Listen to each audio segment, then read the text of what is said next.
I would say the most important part that mountain biking have in my life is just to get away, zoom out from everything else. As soon as I'm on the bike, I can't think of anything else than just riding my bike. My name is Martin Söderström. I'm a professional freestyle mountain bike rider, and I've been riding for Specialized for 10 years. When I think back on my first signature frame, it's just amazing memories. First of all, it was such an unreal experience to be able to work together with Specialized and make a frame that is just made for you. And that was just next level. No, he goes for the truck driver instead. I've always liked that metallic red, and then finally, when I could be 100% in charge how I wanted the bike to look, that was like the obvious color. And I think it turned out really, really cool. Definitely makes me laugh now looking at the frame when I have those dollar signs on the Söderström, on the S. It's also cool to look back and remember that time change and people change. The crazy part about the P3 frame, it feels like it's been around my whole career. The riders I looked up to were like Bear Claw, Matt Hunter, Kyle Strait, and all those guys were on the P3s back then. The obvious choice for me that I wanted to ride the same frame that all my heroes that I looked up to when I was younger. I wanted to be one of them.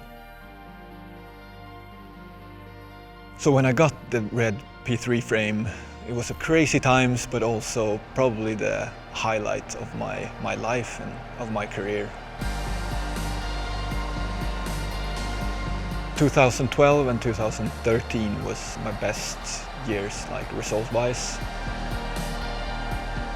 In 2012 I got second in the World Tour. And in 2013 pretty much put everything on one card. Did the biggest trick I could at that time on a big step down. Unfortunately, took a little bit too much speed and over-rotated, and I just snapped my leg right off. It took me 9 months to get back on the bike again. So that was hard. It was kind of the first time I could feel the other side of biking, where it was not 100% joy anymore. But I did all my rehab and everything worked great. So I actually had a really good comeback the year after and got second place at one of the World Tour stops. But it was almost like my body realized then how dangerous this sport is. So after that injury, I had small injuries, some good results, but it wasn't really the same. At 2016-17, I started to do a little bit more video projects. It's a different side of riding, but was an amazing opportunity and experience. Field tripping is absolutely the one I'm most proud of. It's the same feeling as when you win a contest. You're just so happy. You're with your friends, you're doing high fives, and you're like, we pulled it off. You see, almost goosebumps from just thinking about it. That's one of the reasons why I love this sport so much, to work for something and then when you achieve it, it's just a different level of excitement.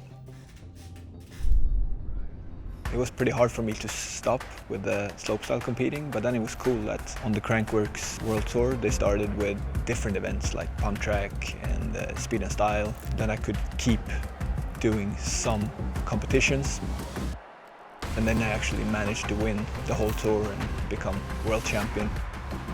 And that's kind of when I felt like, okay, maybe I'm done competing now.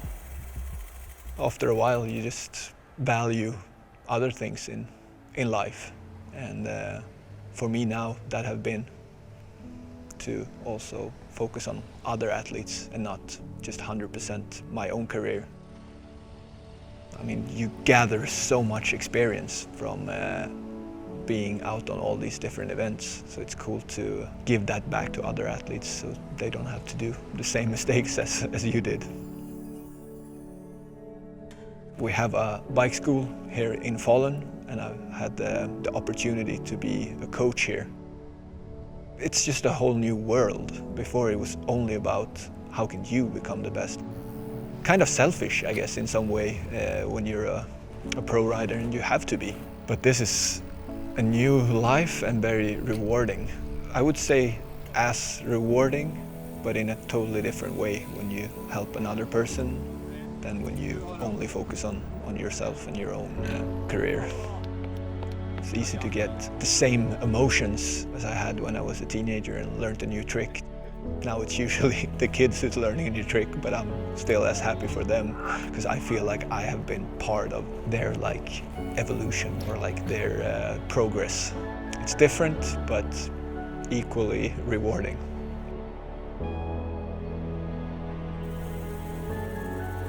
Yeah, I guess you can say that I've grown up a bit. I'm 31 now. I've moved to a smaller town.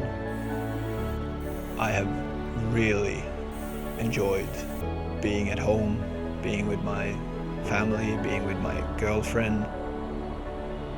Since we both have been very competitive and have a quite stressful background, it's very cool to just now be here in Falun, go out.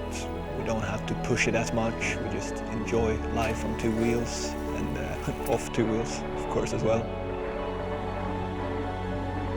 I still really like to push myself, but just on a bit more safe terms. It's a good life. Different life, but good life.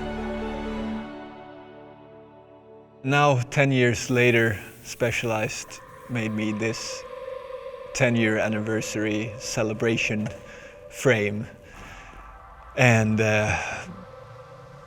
yeah, I'm so stoked on it.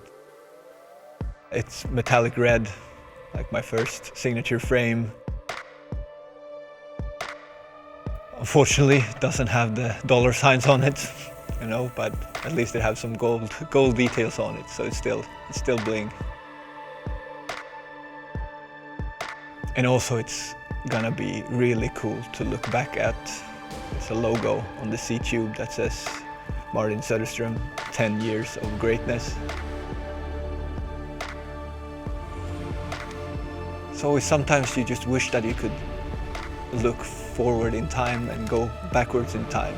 When I first walked into the Specialized HQ, I would have known this, that I would be part of the family for 10 years and get a signature frame. Feels like the circle is really complete.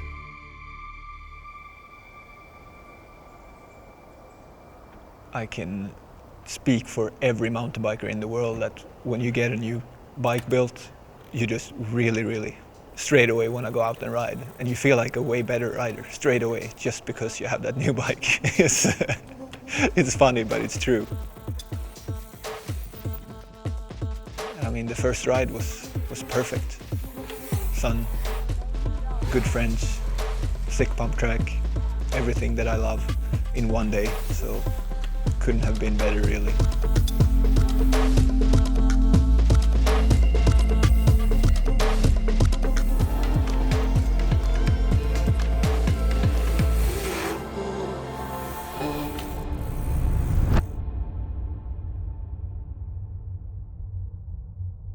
How have mountain biking changed for me? The joy that comes from biking is still the same, but it just changed the way I see it, I guess. It doesn't usually come from landing a huge trick and adrenaline and winning a contest and stuff like that, which really was my drive for many years. Yeah, I mean, I've been traveling pretty much all over the world, but for the first time, I feel like I've found home, actually. Like, I really enjoy where I live at the moment, where I am in my life. After all the experience with injuries and stuff like that, it's definitely given me perspective to be without the bike, for example. A life without the bike isn't really the life I want to live.